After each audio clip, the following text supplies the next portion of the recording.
Sa kaugnay pa rin na balita mga kabrigada, mga Coast Guard Districts itinaas na ang paghahanda sa posibleng epekto ng Bagyong Ramil.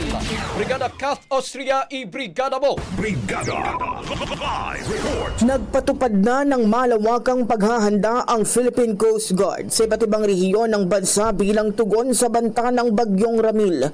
Sa Bicol Region, inactivate ang Coast Guard District Bicol ang Deployable Response Group upang matiyak ang kahandaan sa mabilisang pagresponde sa posibleng epekto ng bagyo.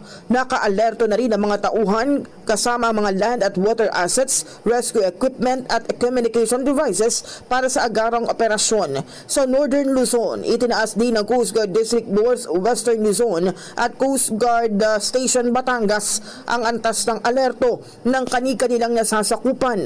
Nakipag-ugnayan din ang Coast Guard Station Northern Quezon sa mga MDRRMO at LGUs upang mapalakas ang koordinasyon at tiyakin ang kaligtasan ng mga residente sa mga baybaying lugar.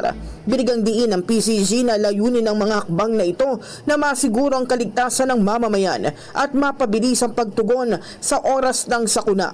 Hinikayat din ng publiko na manatiling mapagmatiyag at sundin ang mga abiso ng mga otoridad.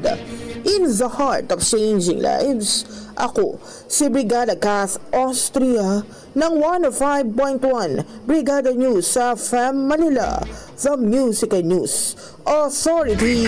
Ang bahaging ito ay hatid sa atin ng Guard C Plus with Zinc Capsule. Always protektado ang kalusugan.